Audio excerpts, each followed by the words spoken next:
Hola y bienvenidos otra vez al Samurái Moderno, el samuraimoderno.com. Tenemos hoy un invitado especial, a Carmelo Jesús Aguilera. Hola, Carmelo. Buenas tardes, Alín. Encantado de estar en tu programa, todo un honor. Bienvenido. ¿De dónde nos hablas, Carmelo? Desde Almería. Para los que nos están escuchando, el podcast y no nos están viendo, es una entrevista online. Dada la situación del coronavirus, lo estamos haciendo online. Carmelo, ¿por qué no nos hablas un poquito sobre ti, sobre tu carrera? Bien, bueno, pues mi formación académica viene del mundo jurídico. Yo soy licenciado en Derecho y posteriormente mis estudios de posgrado han ido relacionados siempre sobre la seguridad, la defensa, la geopolítica. Me gusta mucho la historia, entonces siempre he querido ir descubriendo el porqué de las cosas y sobre todo el porqué de los conflictos. Entonces comenzamos los estudios de posgrado en la Universidad de Granada, realizando un curso de especialización en estrategia y seguridad internacional. Posteriormente formamos parte de la primera promoción en la Universidad Pablo de Olavide de Sevilla, del curso de especialista universitario en análisis del terrorismo yihadista y movimientos insurgentes, allá por el año 2011, que ya ha llovido un poco. Y luego en el año 2012-2013, del curso 2012-2013, tuve la suerte de obtener una beca del Ministerio de Defensa para realizar el máster de Seguridad y Defensa en el Centro de Estudios Superiores de la Defensa, en el CSDEN, en Madrid. Y hace un par de años, como fui ponente en los cursos de verano de la Universidad de Almería, pues la directora del curso me propuso y prácticamente me enganchó para realizar un doctorado que actualmente estamos realizando en Humanidades para ver cómo la inmigración, sobre todo la inmigración ilegal que no puede absorber la sociedad y el sistema económico de los países, puede ser el foco o caldo de cultivo de los grupos yihadistas. Y hablando de la inmigración, Carmelo, ahora durante esos tiempos del coronavirus, ¿cómo crees que ha afectado el coronavirus a la inmigración? ¿Siguen viniendo muchos, pocos, o usan otras rutas, otras vías? ¿Cómo ha afectado? Siguen viniendo muchos, pero ahora quizás, sobre todo, y lo estamos viendo todos los días en el telediario, han abandonado, no es que hayan abandonado, ha bajado un poco lo que es la ruta hacia Andalucía, lo que es la zona de Cádiz, Granada, Almería, y sobre todo se están desviando a las rutas de Canarias, que estamos viendo que la situación en Canarias está desbordada. Y ayer viernes el ministro de Interior fue a Marruecos a una reunión precisamente para tratar temas de terrorismo y sobre todo temas de inmigración. ¿Por qué crees que han escogido Canarias? Siempre han estado llegando a Canarias, pero ahora más. Canarias hace unos años que hubo también unas desbandadas bastante grandes, que se frenó un poco con acuerdos con Marruecos y con acuerdos de traslado, de devolución a los países de origen, pero ahora no se sabe muy bien por qué. Llevamos 2-3 semanas, un mes, que otra vez han elegido la vía de Canarias como mayoritaria a la hora de querer introducirse en Europa y en España. En Europa, claro, porque van a estar de paso, no van a parar aquí, ¿no? Sí, su idea es llegar a Europa, pero claro, el primer paso es quizás también la ruta italiana. Ya la ruta de Grecia y de Italia está muy desbordada, pues entonces han optado otra vez los grupos mafiosos de trata de seres humanos, pues otra vez por la ruta de Canarias y la ruta de Andalucía. Está claro que se nos están colando yihadistas también entre esos inmigrantes, Carmelo. ¿Cómo podríamos filtrarlos? ¿Cómo podríamos distinguirlos entre tanta gente que están entrando? Pues sobre todo con mucha cooperación de los países de los que son nacionales, o de los que son nacionales estos individuos, y sobre todo de los que dan el salto a Europa. Sobre todo mucha cooperación con Marruecos, con Argelia, mucha cooperación de los servicios de inteligencia para intentar detectar a estos individuos. Porque, por ejemplo, el caso que anteriormente hemos comentado del yihadista que se detuvo el 20 de abril en Almería, que era uno de los terroristas más buscados por todos los servicios de inteligencia, llevaba varios años que se le había perdido la pista. No sé, se le perdió la pista en Siria y no se sabía de él hasta que se le detectó otra vez en la zona de Argelia, y ya desde aquella zona se le venía siguiendo hasta que se le detuvo aquí en Almería. O sea, que es una de las principales, ya no solo para detectar, sino yihadistas en zonas de conflicto. La cooperación internacional, tanto en un sitio como en ambos lados de las rutas de inmigración, tanto en los países emisores como en los países receptores, tiene que ser fluida y 100%. Sí, tremendo trabajo de las fuerzas de seguridad del Estado, ¿no? Para Por supuesto, dar con tienen un tío desaparecido. Muchas veces con medios mínimos, muchas veces en países donde no hay buenas colaboraciones entre los servicios de inteligencia, muchas veces con muchos egos en esos países, muchas veces que hay que ir con el maletín por delante Sí, para que trabajen o sí, sean más receptivos a la hora de colaborar con los países corrupción, occidentales. claro. Es muy valiosa y se debe valorar mucho, aunque no sea una actuación que se le vean los resultados a corto plazo, pero a largo plazo debe de valorarlo la sociedad muy mucho, la voz de los servicios de inteligencia de los países occidentales, tanto que estén en la zona de conflicto como en nuestras fronteras. Mm, mm. Eh, ¿Crees que están cometiendo errores y por eso van apareciendo Eh, de su clandestinidad? para mí, Occidente ha cometido errores ya desde el principio de lo que es el movimiento yihadista global, lo que es el fenómeno yihadista, Ujú, podríamos decir. Para mí hay tres errores fundamentales. Primero, pensar que como era en países muy lejanos donde ocurrían estas cosas, pensábamos que aquello nunca iba a llegar a nuestras fronteras. sí, Entonces no se valoró la amenaza en la medida que se debía de valorar.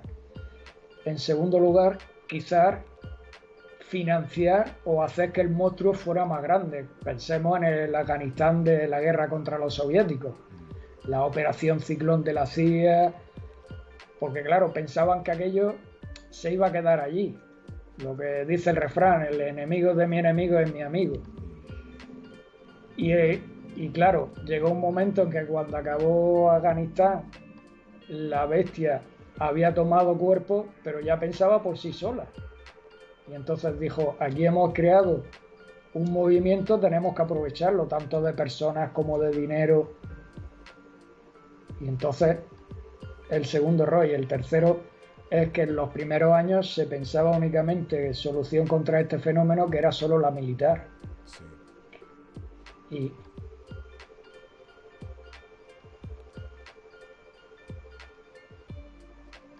estrategias multidisciplinares, no puede ser solo en plan militar. Tiene que ser militar en lejanos países, pero tiene que ser también policial dentro de nuestras fronteras y sobre todo utilizar la inteligencia, pero inteligencia en el sentido más amplio de la palabra. No pensemos solamente en el agente secreto, cuando decimos inteligencia, inteligencia militar, policial, pero también económica, porque tenemos que crear condiciones mínimas de Estado en esos países para que esa persona que puede ser posible candidato a entrar en estos grupos yihadistas vea que no le es rentable el entrar en estos grupos. Tiene una situación más o menos establecida en su país, que puede llevar una vida totalmente normal y entonces es inteligencia en el más amplio sentido de la palabra. sí. Esto como unas ideas, ¿no? Pero estamos viendo unos pasos reales por parte de España, que está dando pasos reales para contraatacar ese fenómeno. Claro, tanto dentro de nuestras fronteras como a nivel del exterior. España pues tiene destacados fuerzas en Mali, tiene desplegado fuerzas en Afganistán, ha estado mandando equipos para formar al ejército en determinados países, de instructores, además de tener miembros de los servicios de inteligencia que están trabajando sobre el terreno. Y luego en nuestro país, pues dentro de nuestras fronteras también. Pero sobre todo las instituciones tienen que darse cuenta, todas las instituciones a nivel local, a nivel regional de las comunidades autónomas y a nivel del gobierno central, que hay que trabajar en todos los niveles, a nivel de la educación, a nivel de los grupos vecinales, asociaciones de vecinos, porque son los primeros que pueden dar señales de que una persona se ha podido radicalizar. Así es, que no es solo el trabajo de la policía, no hay que esperar que la policía lo solucione todo, es el trabajo de todos. O que esa persona pueda entrar en un fichero de decir, esta persona es posiblemente o presuntamente peligrosa y hay que tenerla en el radar, sino que a lo mejor si una persona está en un equipo de fútbol de su barrio y deja de ir al equipo de fútbol, se sale del equipo de fútbol y empieza a visitar sitios web más radicales o a juntarse con gente más radical, pues la propia asociación de vecinos, el propio equipo de fútbol, las asociaciones vecinales son las que deben dar una primera nota de atención a las fuerzas del orden para decir, esta persona está cambiando, a esta persona le está pasando algo, se está juntando con unas compañías que pueden ser peligrosas. Incluso la seguridad privada. Claro, no, eso sí, por eso cuando hablaba tanto de cooperación de inteligencia, que es inteligencia a nivel en el más sentido amplio de la palabra, cuando hablamos de seguridad en el sentido más amplio de la palabra.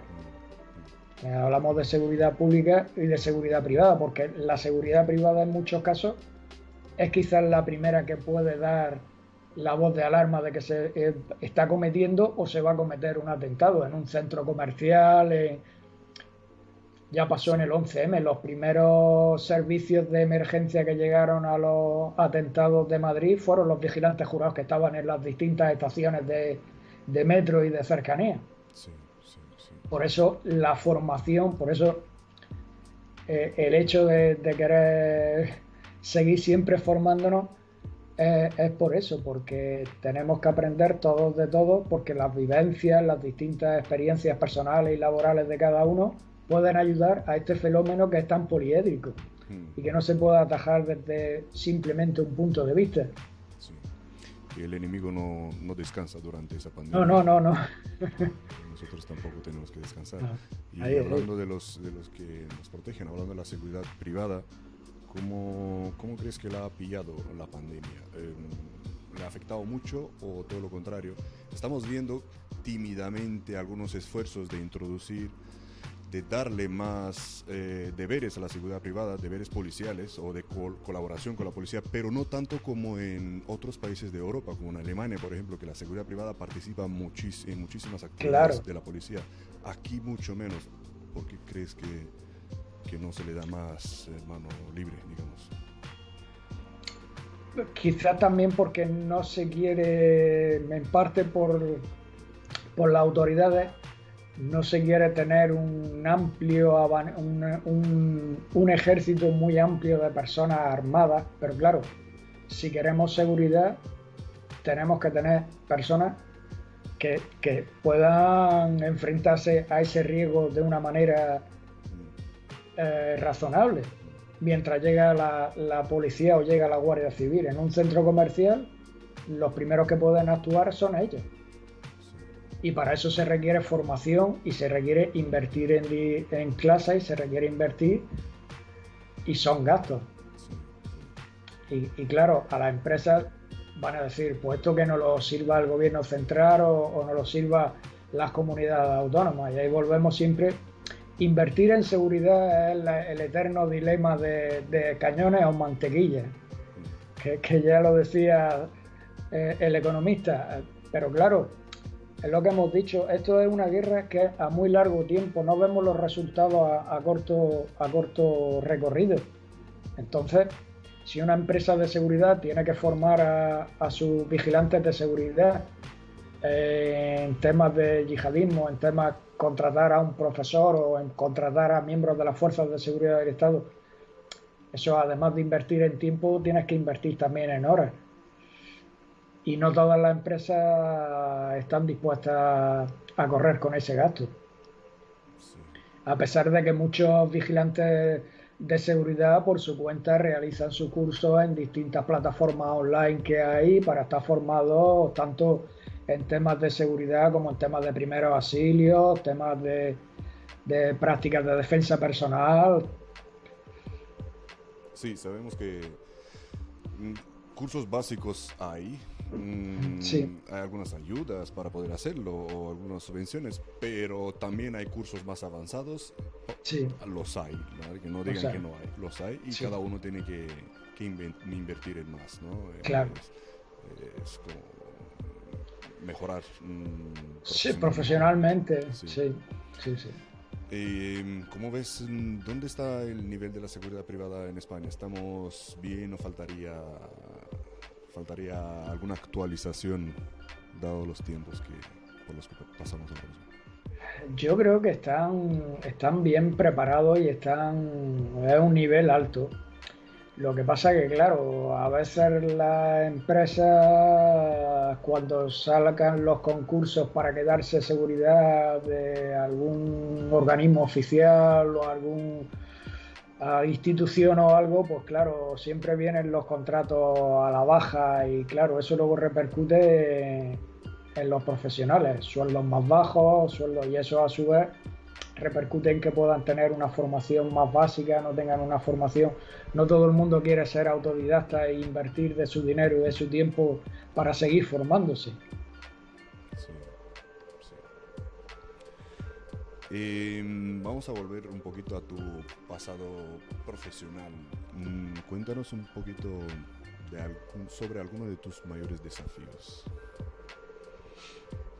Pues ¿Cuál crees que ha sido? hombre, mi idea es dentro ahora, nos encontramos en el segundo año de doctorado ahora, pero claro, volvemos a lo mismo, realizar alguna estancia fuera de España para intentar estudiar, ver cómo se trata el fenómeno del terrorismo en otros países. La verdad me gustaría realizar algo en Israel. Y lo que pasa es que, claro, tenemos las limitaciones que tenemos ahora mismo de movimiento, que no nos podemos mover todo lo que Sí, quisiéramos. Y estoy con la idea detrás, lo que pasa es que, claro, de una consultora de seguridad, defensa e inteligencia en el sentido amplio de la palabra, ujú, que trata inteligencia económica, que trate inteligencia sanitaria, que trate formación de nuestras empresas cuando se dirigen a ciertos países para formar a nuestros directivos, a qué país van, a que no es, por ejemplo, igual una empresa, por ejemplo, de aquí de Almería, que quiera desplazar directivos al norte de África o que quiera desplazar directivos a Hispanoamérica. mm, Son condiciones distintas, países distintos. Los españoles creemos que cuando salimos de España todos los sitios son España y salimos muy a pecho descubierto. Y entonces esa es la idea, que estamos ahí barajando, pero claro, estamos con todos los trámites del registro del nombre comercial, registro, y como ahora casi todo es online porque los organismos están cerrados que no podéis ir a presentar una documentación, pues el trámite lleva su tiempo. sí, sí. A ver, has mencionado Israel. ¿Por qué Israel, Carmelo? ¿Por qué no otro país? ¿Por qué Por, formarte en Israel?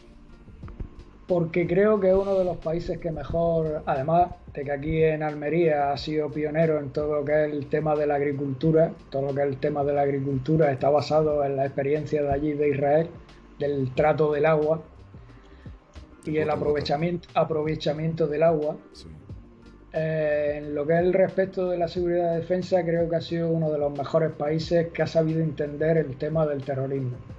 Y entonces creo que ver la situación allí, de cómo se estudia el tema en la universidad allí, ves cómo se trata, cómo se vive, la sensación que se tiene allí del fenómeno, no es la sensación de cómo se palpa aquí en España la situación, la peligrosidad en sí del hecho. sí, sí. Aquí en España, por desgracia, como solemos decir, nos acordamos de Santa Bárbara cuando truena.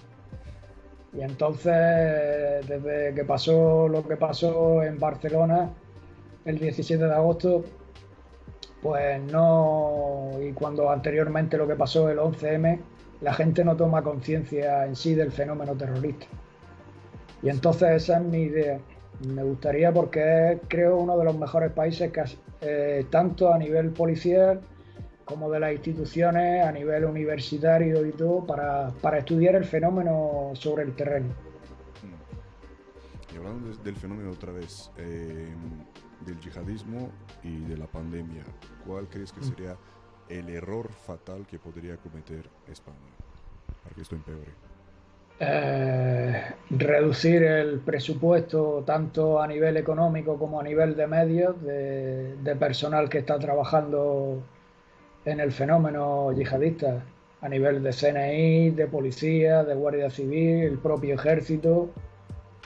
Reducir, ahora que estamos en época de aprobación de los presupuestos generales del Estado, pues hay grupos que plantean la reducción del presupuesto de defensa, Mm, y nos creemos a veces que el presupuesto de defensa no es solo el construir más submarinos o tener un carro de combate mejor, mm, supone también misiones en el exterior, supone más formación para los miembros de nuestras Fuerzas Armadas, y eso es una cosa que se ve luego a largo plazo.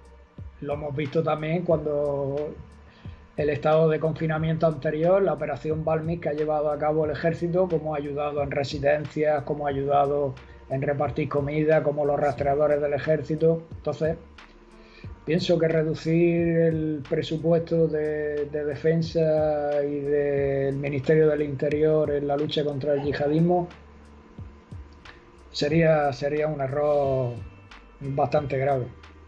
esto en cuanto al presupuesto, en cuanto al dinero, pero algo muy listo para tomarlo y digerirlo serían algunos consejos. ¿Qué consejos darías tú, Carmelo, a los profesionales, tanto de la Fuerza de Cuerpo de Seguridad como de la seguridad privada, para afrontar este fenómeno yihadista ahora mismo, en ese momento? Pues andar siempre con 100 ojos. Los que se puedan, que quieran seguir formándose, que la formación nunca está de más. No pensemos que aunque pueda a corto plazo ser un gasto, a largo plazo es una inversión. No lo veamos como un gasto, sino como una inversión. Y a los miembros y fuerzas de seguridad del Estado, eso es lo que respecta a seguridad privada, pues que sigan con su labor tan grande que llevan haciendo, y lo que es los miembros y fuerzas de seguridad del Estado, no hay que decirles nada, hay que apoyarlos totalmente, porque muchas veces con pocos medios, mecánicos, electrónicos y todo, y tirando del ingenio español, Mm, están sacando el tema adelante con matrícula de honor. sí, sí. Y hablando de la matrícula de honor, eh, ¿cuál es tu, digamos, qué te enorgullece más de tus logros en tu carrera? Hombre, el ver que a la larga el tiempo me ha dado la razón, en el sentido de que cuando allá por el año 2010-2011 empezamos aquel primer curso de especialistas universitarios en análisis del terrorismo yihadista, prácticamente éramos civiles, éramos poquitos en el curso, los demás eran miembros de las fuerzas de seguridad del Estado y del ejército. Entonces parecíamos cuatro frikis que nos gustaba el tema aquel, y por desgracia vemos que 10 años, camino de 10 años, seguimos todavía con el problema en pleno candelero. Y es un problema que siempre está mutando, aprovechando cualquier nueva forma de poder aprovecharse de la situación, de los países, de las legislaciones. Entonces, por eso siempre debemos de andar formándonos, y eso me alegra, que lo que en aquel momento parecía que era una cosa, que cuando se lo comentaba a alguien que estaba haciendo el curso aquel y te miraban un poco raro, pues hoy día nos ha dado la razón de que sigue siendo un problema de plena actualidad. Sí, sí, sí, sí. Y cada vez más. Sí, por desgracia sí. ¿Qué crees que no se está haciendo bien ante el fenómeno yihadista, Carmelo? ¿Qué no se está haciendo bien? Se está haciendo, pero no se está haciendo bien desde tu punto de vista. A nivel nacional, la falta de cohesión política. O sea, por ejemplo, los atentados del 11S, o sea, del 11M en Madrid, perdón, fueron en 2011. Y el pacto antiyihadista que se firmó en el Congreso de los Diputados se firmó en el 2015. 4 años para ponerse de acuerdo cuando es un problema que si ponen una bomba o hay un atentado como el de la Rambla, morirá gente que es apolítica, gente que sea del partido A, gente que sea del partido B, gente que sea del partido C. Podemos caer todos, somos objetivos todos. Entonces no debe usarse como arma política. Todos debemos avanzar en la misma dirección. Si no avanzamos juntos, ya habrán ganado la primera batalla los yihadistas, porque verán nuestra división y verán nuestras grietas y por ahí podrán actuar. Esa es mi idea a nivel nacional. A nivel internacional, pues lo mismo prácticamente que cada país quiera hacer la guerra por su cuenta, que no se firmen alianzas estables y duraderas en el tiempo, que cuando se inicia un conflicto, cuando se inició el de Afganistán o el de Irak, no se piense en el postconflicto y se deje aquello peor que cuando se entró, lo que da pie a que puedan crecer más estos grupos. Entonces, las estrategias deben de ser la cooperación internacional y sobre todo estrategias a largo plazo, tener visión de futuro. Porque ellos ya lo decían, ya un líder de Al Qaeda en el Magreb Islámico lo decía, vosotros tenéis los relojes, nosotros tenemos el tiempo. Ellos les da igual que sea en 5 años o en 50, ellos van con su idea de establecer ese manto del Islam tan riguroso, que esa idea que tiene a nivel mundial, y les da igual, saben que si no va a ser en este decenio va a ser en el que viene. Y ellos saben que Occidente piensa a nivel de 4 años, a nivel de las próximas elecciones. Y me recuerda una anécdota que me han dicho en Israel hace mucho tiempo de la paciencia esa del mundo árabe, ¿no? Sí, sí. Una anécdota que decía que un árabe llegó a matar a su vecino y en el juicio le preguntó el juez que tienen ahí, ¿por qué lo has matado? Pues porque hace 30 años mató una cabra mía, pero eso pasó hace 30 años. ¿Por qué hasta ahora? Si no tenía prisa. Claro, sí, es así. Así es. Pero aparece, hemos hablado en círculos internacionales, nacionales, pero hay una figura que empezó a salir, a hacer destrozos, tragedias, la del lobo solitario, últimamente, en los últimos años. Sí. ¿Cómo los paramos, Carmelo? ¿Cómo los identificamos primero? Claro, esa figura de ese individuo que, o bien porque no ha podido, por ejemplo, si pensamos ahora aquí en España, no ha podido ir o encontrar la manera de ir a Siria o ir a zonas de conflicto y que se queda en el país de sea España o Inglaterra y todos los días está viendo 14 o 15 horas de vídeos de grupos yihadistas, de degollamientos de gente y eso. Ahí es donde hablábamos anteriormente al principio de la entrevista de los grupos más cercanos al individuo, bien la familia, bien el colegio, el profesor, bien el entrenador del equipo de fútbol que ve que deja el equipo, el profesor de música que estaba en un grupo y ya deja de ir.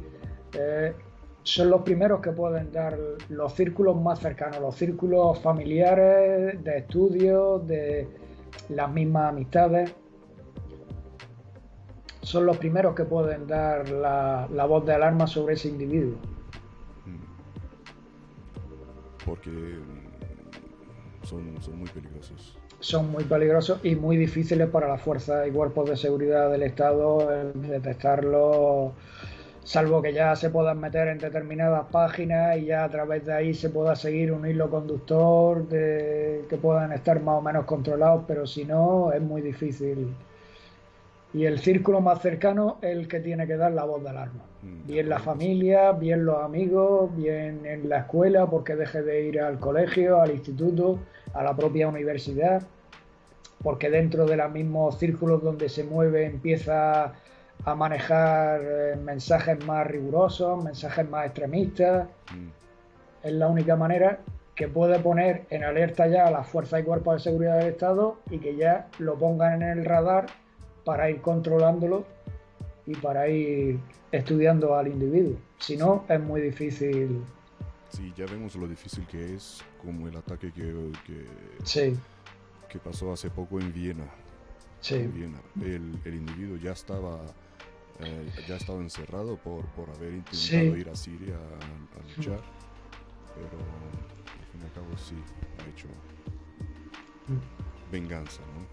Sí.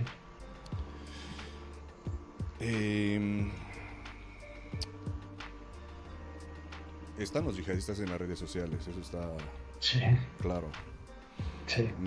Sería un esfuerzo más, aparte del trabajo de campo, la prevención en redes sociales. Algunos consejos tuyos para la gente. A nivel de los países, unificar las legislaciones en materia de dónde están luego los dominios de distintas páginas y distintos servidores, facilitar la labor de los cuerpos de seguridad del Estado cuando piden información para poder acceder a las cuentas, pero sobre todo cooperación, no hay otra. A nivel internacional, a nivel de... porque volvemos a lo mismo. Ellos saben que muchos servidores están en determinados países que tienen una legislación más laxa respecto a poder entrar tú en esos chats y eso, pero luego las fuerzas y cuerpos de seguridad del Estado lo tienen más complicado poder entrar o pedir información sobre quiénes pertenecen a esos chats y a esos grupos. Y también unos términos de las mismas plataformas, unos términos de privacidad. Claro. Sí, unos códigos deontológicos para que determinados mensajes no se distribuyan, o cuando se quieren colgar determinados vídeos, determinados mensajes, se les bloquea inmediatamente sin necesidad de que un juez o una policía o un servicio de información les diga, oye, que han colgado este vídeo de esta matanza o de este atentado o con este mensaje donde se anima a otros a participar, porque a veces es simplemente eso, es simplemente un mensaje, la persona que está en el límite entre que puede ser tener una visión radical y que da el paso siguiente de ya querer atentar o querer ver cómo se puede atentar o cómo... Entonces, si ven que hay determinados mensajes, que sean las propias plataformas las que tengan un código deontológico común para decir esto se puede colgar o esto no se puede colgar. Sí, me acuerdas de una entrevista que ha tenido Mark Zuckerberg de Facebook con el Congreso de Estados Unidos cuando le pedían lo mismo a los congresistas, y la respuesta de Mark fue que no tienen la tecnología para poder impedirlo. Sí que tienen decenas de miles de empleados que van verificando todas esas publicaciones, que son millones, pero que no pueden con todo, que hoy en día no existe la tecnología de poder parar, de poder bloquear todo este contenido, de los vídeos, por ejemplo, que no tienen otra descripción que el vídeo. Pero bueno, siempre se puede hacer un poco más. Si Siempre se quieren, puede siempre. poner un 100% de esfuerzo, ¿vale? No Eso sí, tienes el eso 100% sí. de tecnología, pero de esfuerzo sí puedes poner, ¿no? Sí, sí, como la seguridad. No hay Sí, seguridad completa al 100%, 100%. pero esfuerzo 100%. 100% para alcanzar eso, sí, Claro. puedes invertir. ¿Dónde crees que vamos a llegar, Carmelo? Dada la situación, más inmigración, se están colando yihadistas, la pandemia, ¿dónde? Pues la verdad, y a eso tendríamos que unirle también los últimos acontecimientos en el Sáhara con Marruecos y el Frente Polisario, que puede ser también otro motivo para que haya más migración. Wow. La situación no es buena porque, bueno, volvemos a lo mismo. Si no es la persona que puede formar un comando y ser una célula muy organizada y, por ejemplo, aquí en España es más difícil conseguir armamento para hacer un atentado explosivo, siempre cabe la posibilidad de entrar en un centro comercial y hacer un atentado y llevarte por delante 8, 10, 15 personas. La situación para mí no es optimista en el sentido no alarmista, porque hombre, si no ya no habrían ganado la segunda batalla. O sea, rendirse nunca hay que rendirse, pero la situación no es optimista en el sentido de que no se le ve solución a corto plazo. Y ellos saben también que los estados llega un momento en que nada más que por agotamiento no se pueden mantener los mismos niveles de alerta. Llega un momento en que tanto por personal como por medios materiales pues se baja un poco la guardia y ese momento lo aprovecharán pues para hacer un atentado, si no con 100 personas, pues con 10 o 15, que puede suponer elevar la moral para que otros se animen a cometer otros en otras ciudades. Es decir, prevés más Prever, la atentados. No, me prevención refiero que es... prevés más atentados por venir, ¿no? Sí, sí, por desgracia sí, Mm, sí. Además ahora vienen fechas muy delicadas y muy sensibles a lo que es el nivel de Europa, como son las Navidades. sí, A pesar de que tenemos las limitaciones de movimiento con la pandemia, siempre pueden ser aprovechadas para atentar, como ya pasó para también con el activar mercadillo los navideño en solitarios. Alemania. Pero siempre tenemos que tener confianza en la seguridad a nivel general de la palabra, tanto servicios públicos como servicios privados de seguridad, porque la labor que cumplen y el trabajo es, es titánico. Sí, sí, así es. Carmelo, ¿qué libros, portales de información genuina, real, recomendarías para la gente que esté al día sobre este fenómeno y nada de fake news, nada de lo que ven por ahí en Facebook y en todas esas redes? Pues yo, respecto a libros, me gustaría creo que uno antiguo para saber quizás de dónde venimos y otro más actual para saber cómo estamos. Me gustaría decir de uno de los primeros ideólogos del yihadismo, como es Abdullah Hassan. Se llama La Caravana, como lo pueden buscar por internet y seguramente lo encontrarán en inglés, seguramente está. Y uno más actual, que es de mi amigo y compañero de promoción David Garriga, que es La Yihad que es Sí, ya en la actualidad. La verdad que es un libro es muy cortito, muy pequeñito, pero breve, preciso y conciso. La verdad que para quien quiera ver de dónde venimos y cómo estamos, es un libro fundamental y se lee en una tarde, se lee perfectamente. wow. De un gran profesional como David Garriga, además de amigo. Sí, sí, sí.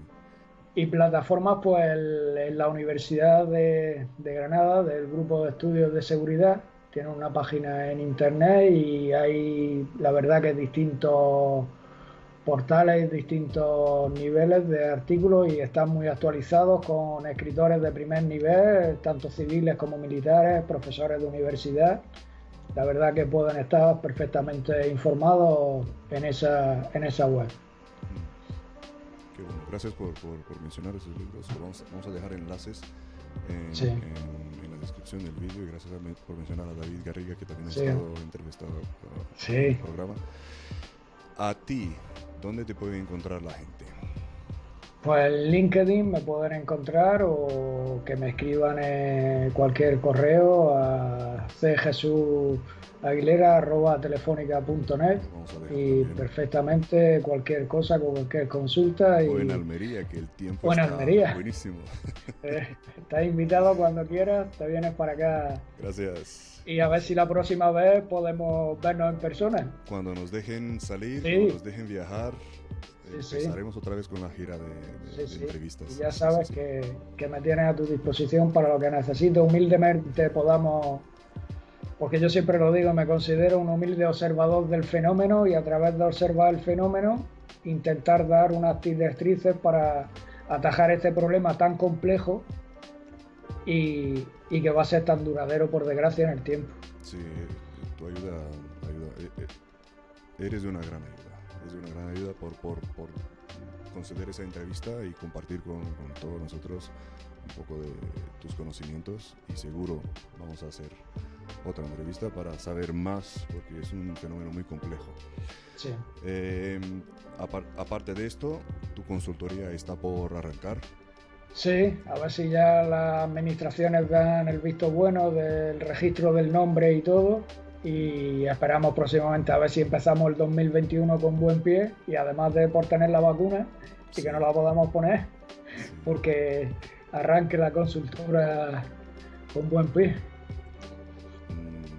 Cruzando los dedos Sí, de cruzaremos aquí. los dedos. Y Carmelo, muchísimas gracias por todos Gracias a los ti, un consejos, por honor todo el lo que que has hayas compartido. pensado que podía participar en tu programa y sabes que me tienes a tu disposición para lo que necesites. Muchísimas gracias, el honor es mío y Igualmente. hasta la próxima. Hasta la próxima. Un Gracias. abrazo.